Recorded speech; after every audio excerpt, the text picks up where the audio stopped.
प्यारे बच्चों, कैसे हैं आप सब? आशा करती हूँ आप सब अच्छे होंगे, स्वस्थ होंगे। स्वागत है आपका इस कक्षा में। आइए आज हम पढ़ते हैं व्याकरण का पाठ 11 काल। काल मतलब टेंस। तो हमने पिछले अध्याय में पढ़ा क्रिया।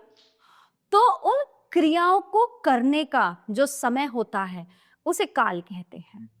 जो भी कार्य हम करते हैं, चाहे हम सोते हैं, चाहे हम पढ़ते हैं, चाहे हम खाते हैं, तो हर क्रिया को करने का समय होता है और उस समय को ही काल कहते हैं। ये तीन होते हैं, भूत, वर्तमान और भविष्य, यानी कि बीता हुआ समय, जो समय अब चल रहा है वो, और आने वाला समय। तो आइए विस्तार से पढ़ते हैं। सैमी चाय पी रहा है, सैमी चाय पी चुका है और सैमी चाय पिएगा। ठीक है। अब तो बच्चों, ऊपर दिए गए वाक्यों में पी रहा है, पी चुका है और पिएगा आदि क्रिया शब्दों से क्रिया के होने वाले समय का पता चल रहा है। पहले वाक्य से सैमी चाय पी रहा है से वर्तमान समय का पता चल रहा है। दूसरे वाक्य से सैमी चाय पी चुका है से बीते हुए समय का पता चल रहा है। तीसरे वाक्य से सैमी चाय पिएगा से आने वाले समय का पता चल रहा है। ठीक है।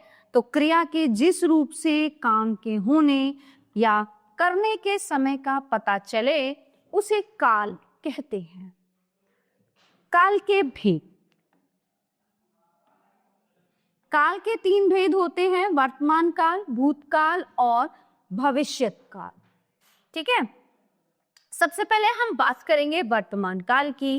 क्रिया के जिस रूप से कार्य के वर्तमान समय में होने का बोध होता है उसे वर्तमान काल कहते हैं। जैसे तोता पिंजरे में बंद है, शिवा खेल रहा है। ठीक है। भूतकाल, क्रिया के जिस रूप से बीते हुए समय में कार्य के होने का बोध होता है उसे भूतकाल कहते हैं। जैसे चिड़िया दाना चुग रही थी और मैंने परीक्षा दी थी। तो वर्तमान काल में क्या होता है, जो काम हम कर रहे हैं, जैसे मैं पढ़ा रही हूं और आप पढ़ रहे हैं, तो ये क्या है, वर्तमान काल का कार्य हो रहा है। और इसमें फिर भूतकाल, जो काम हो चुका है। बाकी जैसे आपको जो कल पढ़ाया गया था या आपने कल खाया था या आप कल कहीं पर गए थे, तो उसके अकॉर्डिंग तो वो होता है भूतकाल, जो काम आप कर चुके। ठीक है। अब आता है भविष्यत काल। तो क्रिया के जिस रूप से बोध होता है कि कार्य आगे आने वाले समय में किया जाएगा उसे भविष्यत काल कहते हैं।